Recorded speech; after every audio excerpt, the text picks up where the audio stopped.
so right at the beginning, we all acknowledged that we all felt unworthy at some point in our life, that I think we can all readily admit that we've all done things at some time in our life that may have been mean or unfair or unkind or whatever.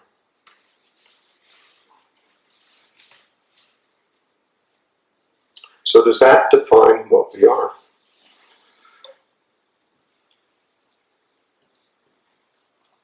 Are we the sum total of everything that's gone before up to this point, and that's it?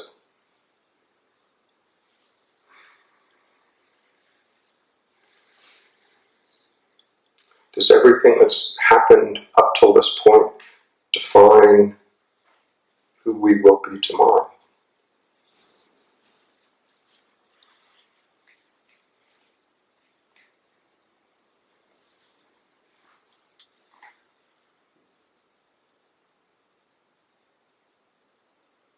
So last night we talked about these three things that we all have in common: this, body, mind that we seem to be perceiving through, functioning through.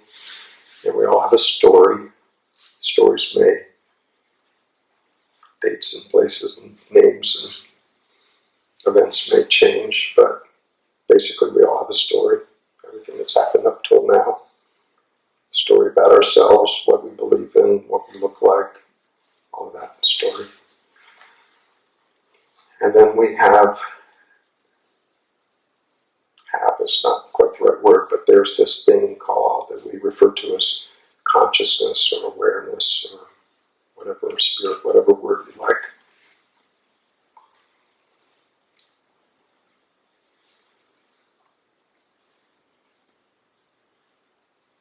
So we have this conditioned behavior that we've been talking about that causes us to act, causes us to have judgments about ourselves. And then there's this consciousness, there's this simple awareness. So the question is this simple awareness conditioned?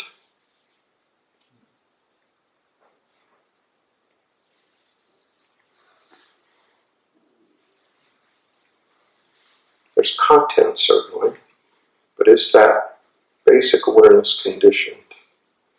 Or is it just simply been there all along, noticing everything that's happened?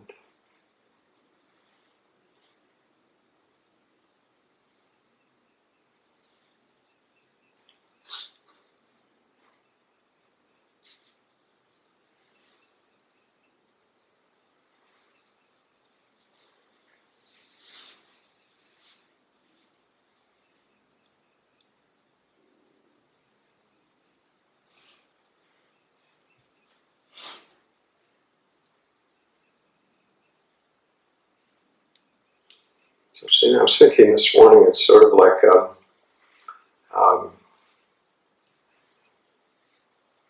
we've leased a car, like an old Buick, and we're driving the Buick. So far, no problem, right? But then we start believing we are the Buick.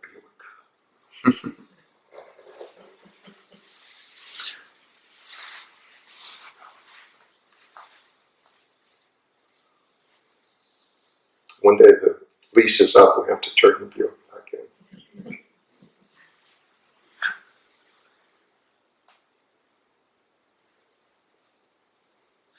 So in the meantime, we're driving the Buick around, going from place to place, looking for excitement, the next thing, the next stimulation, the next relationship, the next house, the next job, the next TV show, the next movie, the next sports event, whatever it is, the next thing that we're going to get excited about, that's going to stimulate us, that's going to make us feel good. So we're driving the Buick. And in the meantime, in the back seat, there's sort of the wise uncle that doesn't say very much. And every once in a while, I might just whisper in your ear, take a left. Without any explanation.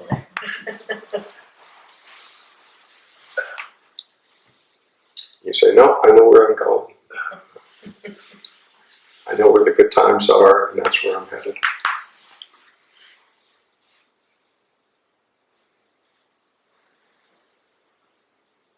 And that's sort of how we spend our lives, right? We're looking for something, anything. It seems like it's always on the outside to fulfill us, to make us complete, to make it all worthwhile, make sense of it all.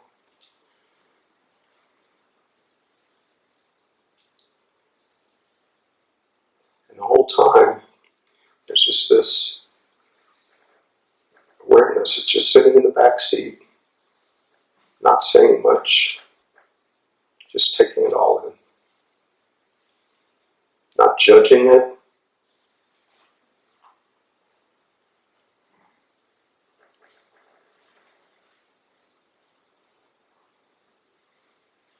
Just that simple sense of awareness. So in our analogy, you could say the driver of the Buick is our ego. Right? It's what we want to do to get what I want. So, anybody found their ego, by the way? Pinned it down, found that little person inside operating the levers. Our own little Wizard of Oz.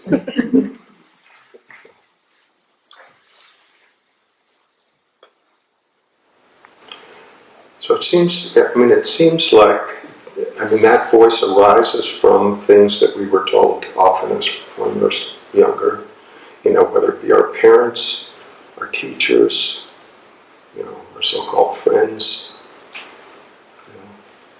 our lovers.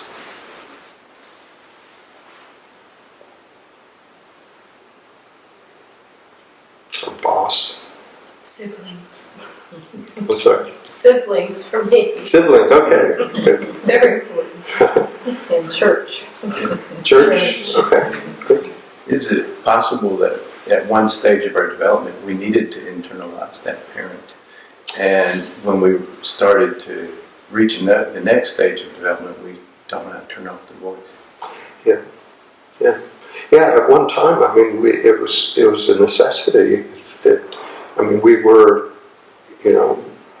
young, helpless, not able to feed ourselves, not able to get a job at 4 years old. We needed somebody to take care of us, and that's in some ways, it's a scary situation if that parent is not really, really present, loving all the time. Just a look from a parent, a disapproving look, like, where could this go? Maybe I'll be, cast out of the village for that. It's an underlying fear that, when our survival's at stake, it doesn't take much. An unkind word, a reaction out of anger, judgment about you, why you did it, why you did something. It doesn't take much. And then how we respond to that is actually a safety mechanism in that way. It's like, I guess, to get by in life, I really have to comply with that. Live according to that judgment, that box that that my parent put me in. That's probably the safest place to be. I won't get in trouble. I won't get yelled at.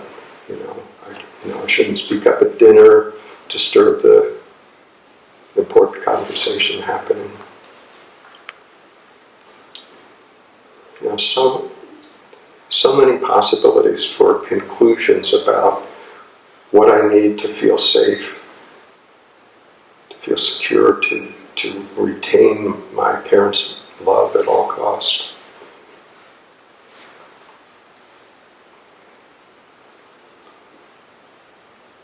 And then a lot of that's just played out the rest of our lives, seeking for, love, approval, appreciation, respect,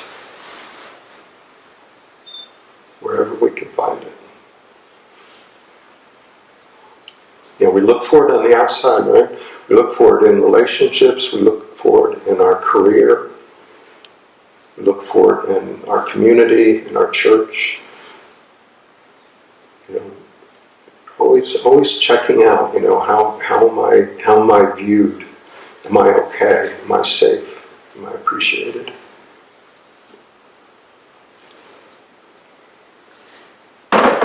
Pretty tenuous existence, huh?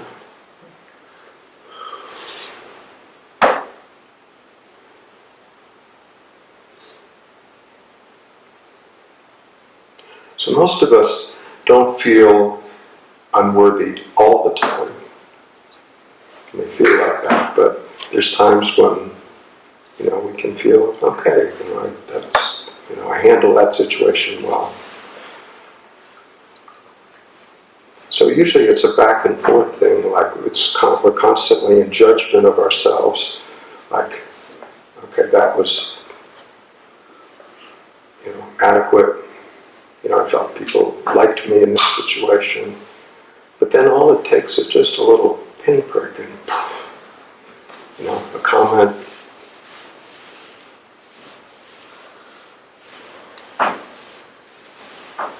An email, who knows. And suddenly the whole edifice can come crashing down. It can feel fine 1 minute, one comment from somebody else. They may not even know that they made a comment that you reacted to.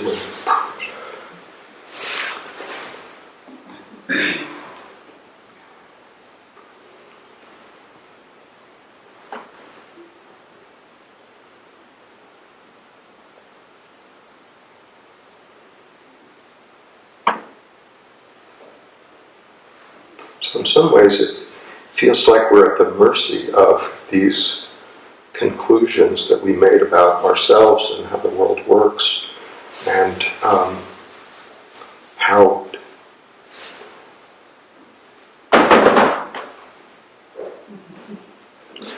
that's not abnormal, folks. It's really the sun hitting the boards on the outside are screwed together one after another, and so when the temperature changes, they move. It's not the structure. We don't need to wear helmets.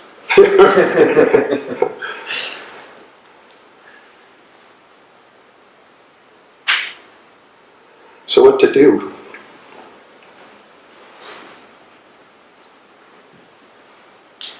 So in a relative sense, we can pay attention to that voice that's in judgment of us, and we can see certain techniques that it uses to convince us that it's right and we should actually listen to it and believe it. So in a relative sense, one of the things that that voice often does is overgeneralization. So, the thought stream might run like this. I stub my toe. Okay, that could be the end of the story right there. Okay. But what sometimes happens is I'm a clumsy person.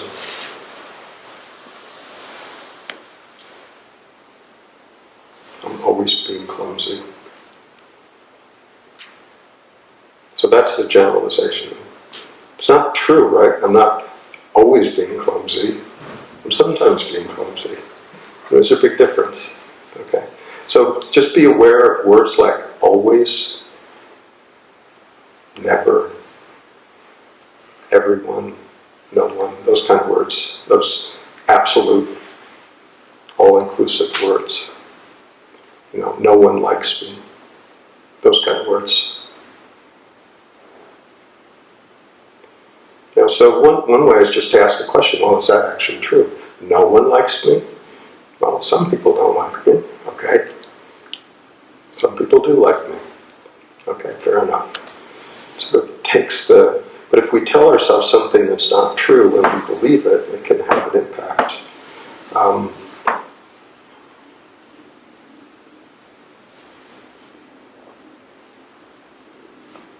We can label things, including ourselves. I'm an idiot. Okay, do we say that to ourselves sometimes? It's not like, okay, I forgot to put a stamp on the envelope before I mailed it. Okay, that's That's the, step one.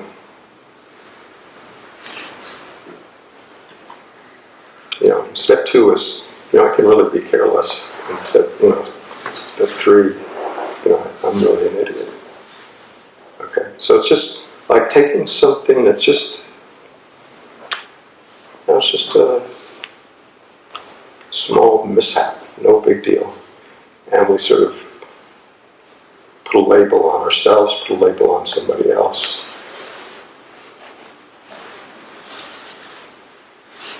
So it's useful just to ask, when we hear ourselves talking to ourselves like that, it's useful to ask, well, is that actually true? And one way to question that is to ask the opposite question, am I not an idiot? Well, sometimes. It sort of diffuses the question. Okay, so I think, when we really stop and look at it, there's all of us, there are times when we do silly things, and there's times when we don't. It's just sort of how life is. But when we label ourselves like that, how many times have we been labeled in school?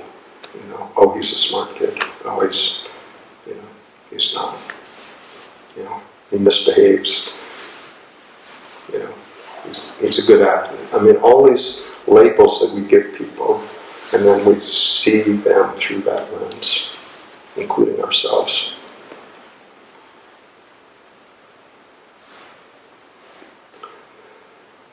You can also read people's minds, right?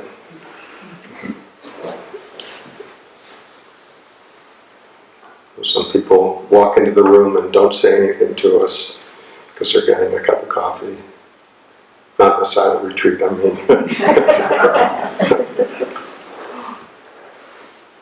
And we reach a conclusion, I must have done something wrong. They don't like me, they don't want to talk to me. Do we know? Or just making an assumption about it?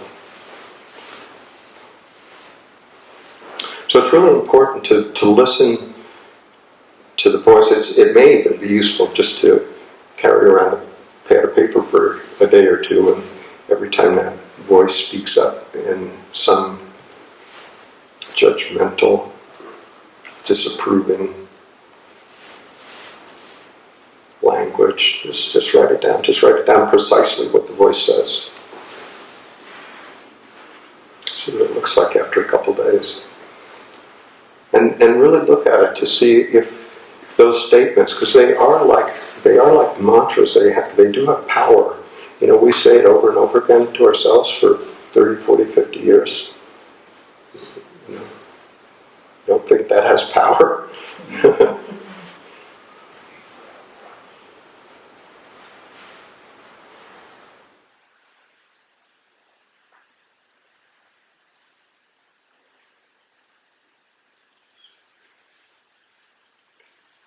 So this consciousness, just this simple awareness, really the fundamental question in spirituality is, what am I? We've all heard that. So the way to actually use that question is not to repeat it like a mantra, like who am I, who am I? It's really to ask the question sincerely and not try to answer it conceptually. Not try to find a verbal answer to the question. Because the answer is obviously not verbal. Can't be reduced to words. That makes sense, right? Yeah. Words are concepts, right? Yeah. What this is, whatever it is, isn't a concept. It can't be reduced to words.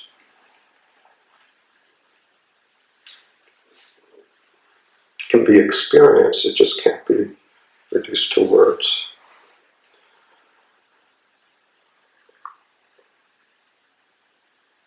So my suggestion that the real, we can work on the unworthiness thing and try to feel a little more worthy. Or if we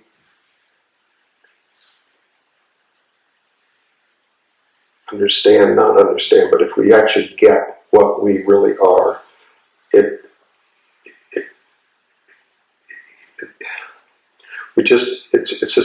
doesn't change our behavior necessarily. It will over time probably, but it'll just see it from a much different perspective. So what changes is our perspective, and that perspective allows us to change behavior in a way that's way easier than when we're trying to do it from our own willpower. Our own willpower is pretty limited in a lot of ways. We can use it, we can push ourselves pretty hard, but there's a limit to it.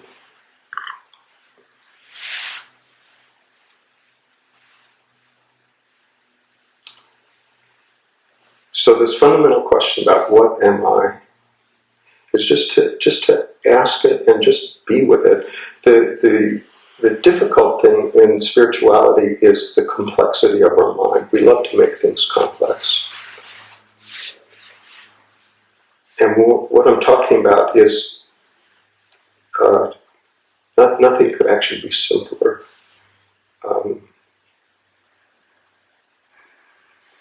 Jed McKenna, who I love, is a writer, and he has a great quote. He said, "There's only one piece to this puzzle. How hard can it be?"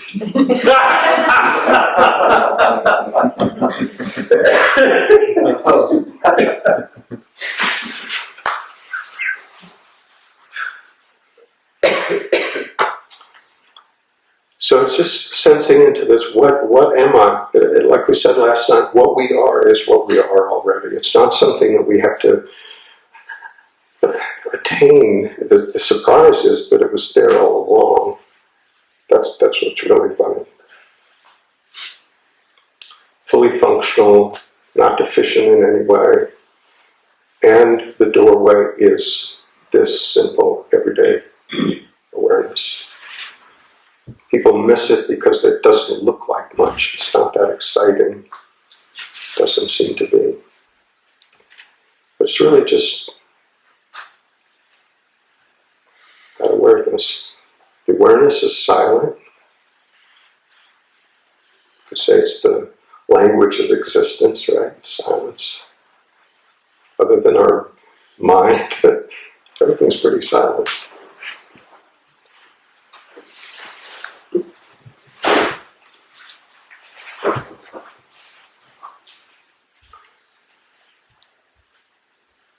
So the real resolution to this whole question about worthiness, unworthiness, is once we see what we really are, there's no question. The question just drops away because it's just not relevant anymore. It doesn't make sense anymore. It's not like we come to a satisfactory answer. The question just doesn't make sense anymore.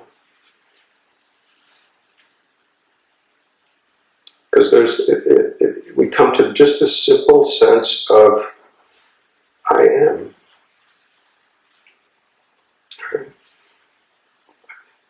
You can add words after that, I am alive, or I am here, or whatever. But it's basically just this sense of I exist. It's actually the one thing that we know for certain. Because you can't say, I know I don't exist, because if you don't exist, you can't say that. So it's actually the one thing that we can know for certain. We may not know what it is, we may not be able to explain it.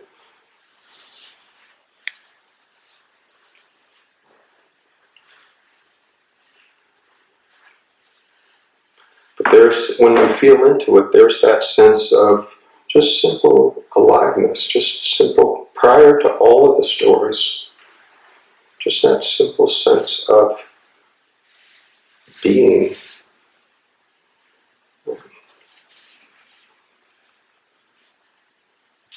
So the question is, what am I? Am I the story? Am I limited to this body? Or might I be this spirit. Just a simple consciousness.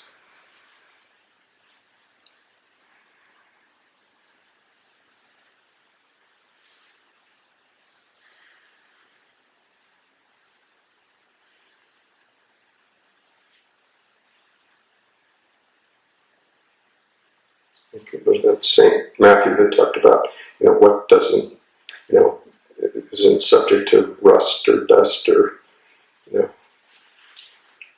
story certainly is. Bodies certainly are. At least this consciousness is a possible candidate.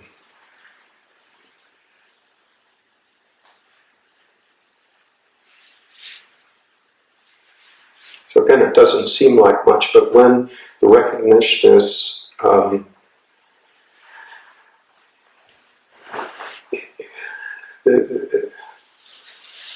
valuable question is, where does that sense of self end and this consciousness begin? Is there a demarcation there? Is there a self separate from this consciousness, or is that consciousness really at the core of it?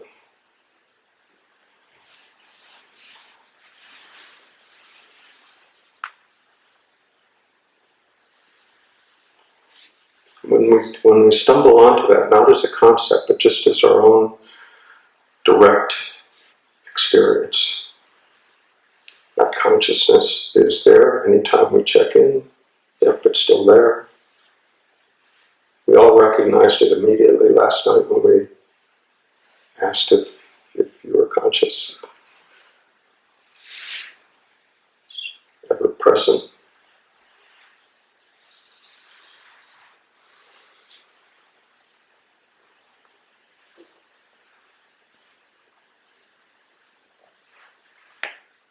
So it doesn't seem like much. It seems a little flimsy at first glance. It seems too simple. It's almost like a third grade riddle. It's always been there and we've never noticed it. I said we have noticed. We notice it all the time. We just don't value it. We don't see actually the extraordinary uniqueness of it. Without consciousness,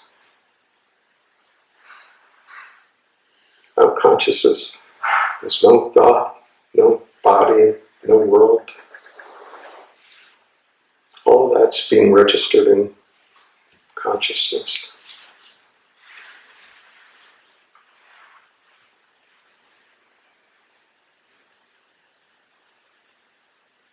So as Bill Murray said in Caddyshack, it's got that going for it.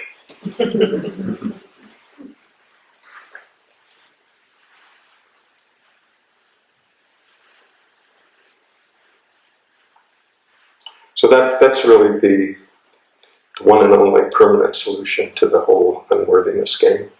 There's self-improvement, which is fine, and then there's just pulling the rug out of the whole thing.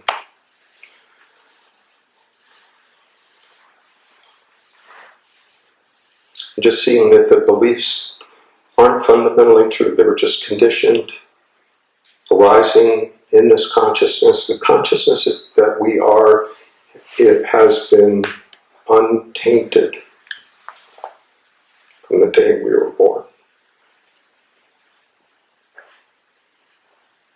That's why they call it pure consciousness. It's already pure. It's not something that we have to be really, really good in order to get to pure consciousness. It's actually what we are fundamentally. So that's the invitation. It's just to feel into that spaciousness, just to that inherent. There's not many attributes that you can give it. You can say, well, it's sort of spacious, it's sort of clear, there's a sense of aliveness there, there's a sense of potential there. Perhaps it has a sense of goodness about it. sense of lovingness about it, sense of compassion about it. Who knows? That's about as best you can do to describe it. But it's not even that. It's just before that. Just that simple awareness that everybody right now is fully functioning from that. It's just a case of mistaken identity, just like when we were kids, who we were got fused with what we did, how we were conditioned. And so all of this spiritual search is just the effort to just see that, yes, there's the conditioning, yes, there's this body, yes, there's this story, and it's all happening within what we are. It doesn't define what we are, it's happening within what we are. And it's not far away. It's just closer than it can possibly be.